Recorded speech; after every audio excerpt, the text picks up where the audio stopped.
خلاصه کتاب شکستن عادتهای کهنه جو دیسپنزا. عنوان: خلاصه کتاب شکستن عادتهای کهنه، چطور ذهن خود را برای خلق واقعیت جدید برنامه‌ریزی کنیم. جو دیسپنزا. کتاب شکستن عادتهای کهنه نوشته جو دیسپنزا یک راهنمای عملی برای تحول شخصی و تغییر الگوهای رفتاری و فکری است. دیسپنزا با ترکیب علم عصب‌شناسی، فیزیک کوانتوم و مدیتیشن به خوانندگان نشان می‌دهد که چگونه می‌توانند ذهن خود را برای خلق یک واقعیت جدید برنامه‌ریزی کنند. مفاهیم کلیدی کتاب: عادت‌ها و خودکار بودن. بیشتر رفتارهای ما ناشی از عادت‌های ناخودآگاه هستند که انرژی زیادی را مصرف می‌کنند. مغز و یادگیری. مغز انسان انعطاف پذیر است و می‌تواند با یادگیری و تمرین الگوهای جدیدی ایجاد کند. فیزیک کوانتوم و واقعیت. افکار و احساسات ما بر واقعیت اطراف ما تأثیر می‌گذارند. مدیتیشن و تغییر. مدیتیشن یک ابزار قدرتمند برای تغییر الگوهای فکری و احساسی است.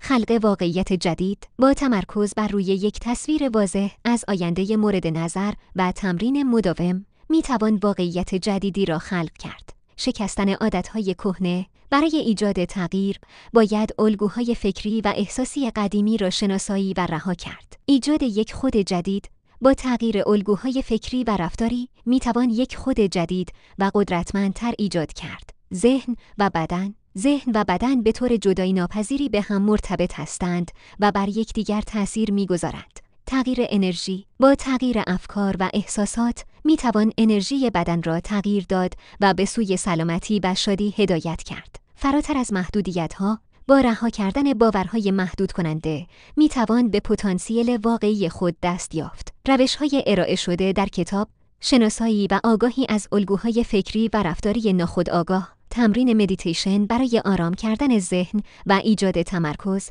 تجسم آینده مورد نظر با جزئیات کامل، تغییر افکار و احساسات منفی به مثبت، ایجاد یک برنامه روزانه برای تمرین و تکرار الگوهای جدید، استفاده از تکنیک‌های تنفسی برای کنترل احساسات، ایجاد یک شبکه حمایتی از افراد مثبت و الهام بخش، تعهد به تغییر و تمرین مداوم. نتیجه گیری: شکستن عادتهای کهنه یک کتاب کاربردی و الهام بخش است که به خوانندگان کمک می‌کند تا قدرت ذهن خود را درک کنند و از آن برای خلق یک زندگی بهتر استفاده کنند. دیسپنزا با ارائه شواهد علمی و راهکارهای عملی نشان می‌دهد که تغییر امکان پذیر است و هر کسی می‌تواند با تلاش و تمرین به اهداف خود دست یابد.